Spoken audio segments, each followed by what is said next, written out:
Somewhere in the ancient world there exists or once existed an object that made the earth tremble, brought down armies, split rivers, and collapsed cities. We're talking about the Ark of the Covenant. For more than 3 millennia, it has captivated kings, priests, explorers, scholars, and seekers from every corner of the world. Its image has been painted in great cathedrals, carved in stone reliefs in Egyptian temples, and immortalized on film. What nobody tells you is this: behind the paintings and the Hollywood versions lies a technical specification so precise that experts in ancient architecture still read it with open mouths. What exactly was it? How was it built? Who made it? And how was it actually used? Today we go back to the source. We go back to Exodus, to Numbers, and reconstruct the full story of the Ark of the Covenant with the greatest precision history allows. If this kind of content is useful to you, subscribe to the channel. It's free, and the button is right below the video. To understand the Ark of the Covenant, we need to start at Mount Sinai, around 1446 BC. The people of Israel have just been freed from 400 years of slavery in Egypt. They've crossed the Red Sea. They've witnessed signs without parallel in human history. And now, they're standing at the base of a mountain that is on fire. Exodus 19 describes the scene. Thunder, lightning, a thick cloud, and the sound of a very loud trumpet. The mountain is smoking because God has descended on it in fire, and the entire mountain trembles. Moses climbs the mountain and stays there 40 days and 40 nights. During that time, God gives him the 10 Commandments, engraved not by human hand, but by the finger of God himself on 2 stone tablets. These tablets are not just a moral code. They are the physical terms of the covenant, the binding agreement between the Creator and his people. But where will they be kept? How do you protect, transport, and guard something of such incomprehensible holiness? In the middle of a people living in desert tents? The answer comes directly from God. Exodus chapter 25, verse 10.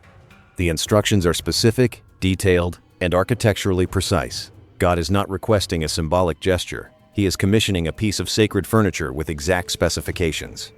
The main material is acacia wood. In Hebrew, shittim. Acacia is one of the hardest and most durable woods found in the Sinai Peninsula. Dense, resistant to insects and decay, and widely used in ancient Egypt for furniture and sacred objects. The dimensions are given in cubits: 2.5 cubits in length, 1.5 cubits in width, and 1.5 cubits in height. A standard cubit in the ancient Near East was approximately 45 centimeters, giving us a chest roughly 112 centimeters long, 67 centimeters wide, and 67 centimeters high, about the size of a large trunk. And then comes the detail most people miss. Exodus 25, verse 11. And you shall cover it with pure gold. Inside and out you shall cover it. This is extraordinary. The acacia wood structure must be covered with pure gold. Not gold-plated or gold-leafed in the modern sense, but covered with hammered gold sheets on every surface, both inside and out. Even the interior of the ark, visible only when the lid was removed, was gold. Along the upper edge, a gold molding was applied like a crown. This detail gives the ark a regal appearance, resembling a throne, consistent with its function as the seat of the divine king. 4 gold rings were cast and attached to the 4 feet of the ark, 2 on each side. These rings were the attachment points for the carrying poles.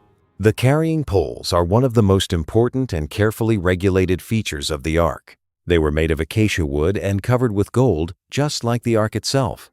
Exodus 25, verse 15, gives a remarkable instruction. The poles shall remain in the rings of the ark. They shall not be taken from it permanently. The poles were never to be removed from the rings. This meant the ark was always ready to be transported at any moment. And, more significantly, that no human hand ever needed to touch the sacred chest itself to lift it. The priests carried the poles. They never touched the ark directly. This rule about permanent poles will prove critically and tragically important later in the ark's history.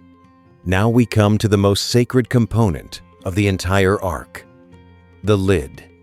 In Hebrew, it is called kaporet, translated in most Bibles as the mercy seat or atonement cover. Exodus 25, verse 17. It was made of pure solid gold, not wood covered with gold, but a single piece of hammered pure gold. Its dimensions precisely matched the top of the ark.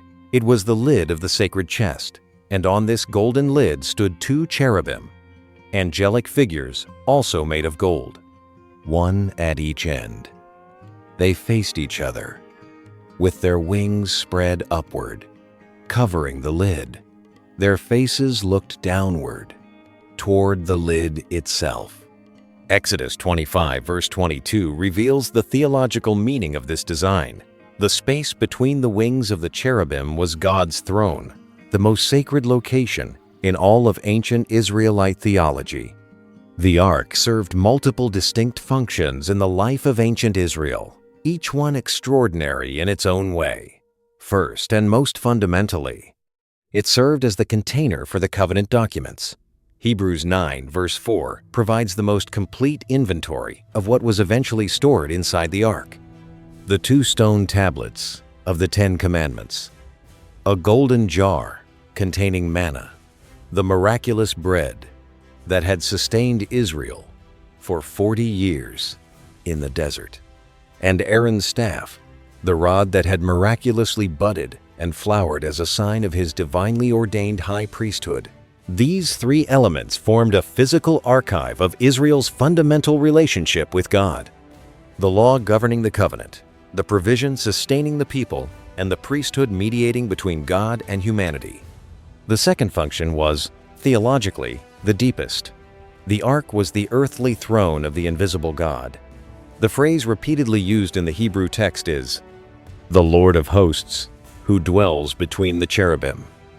God did not literally dwell inside a golden box. Rather, the ark represented the footstool and the space above it, the throne of the divine presence that led and dwelt among Israel. Notice this detail.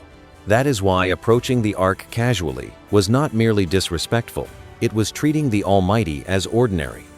Third was the annual ritual of Yom Kippur, the Day of Atonement, the holiest day of the Israelite religious calendar. Once a year, and only once, the high priest entered the innermost chamber of the tabernacle, the most holy place, where the ark resided.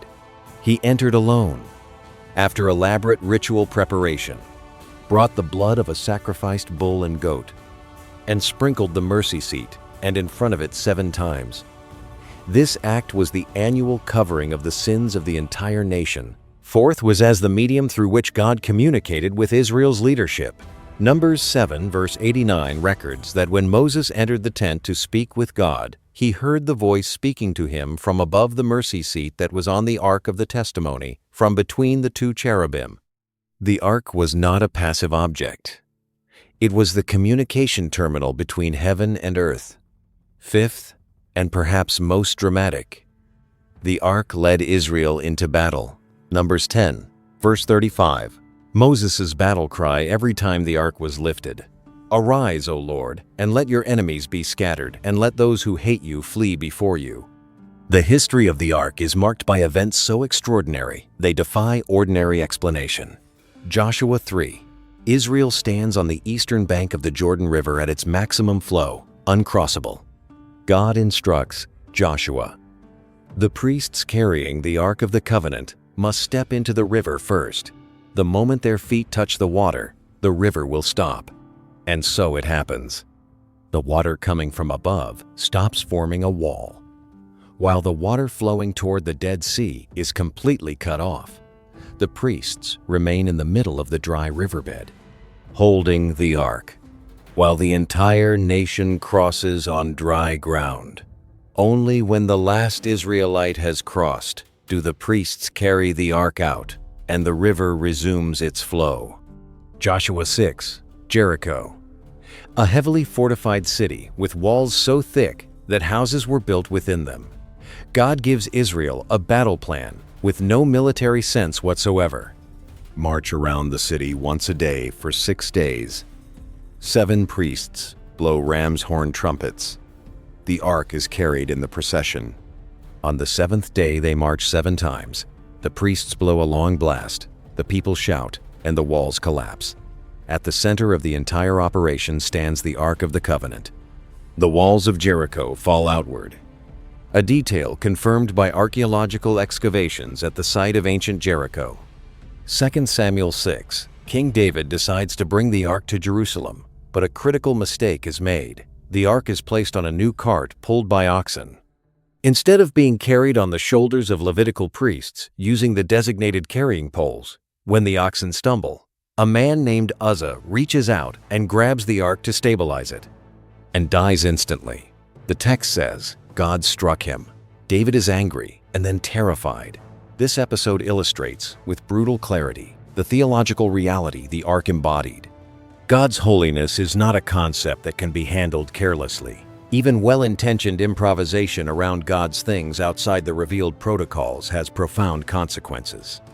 After David's reign, his son Solomon builds the permanent temple in Jerusalem at its dedication, recorded in 1 Kings 8. The Ark of the Covenant is brought from its tent in Jerusalem and placed in the most holy place of the new temple under the wings of 2 enormous olive wood cherubim covered with gold.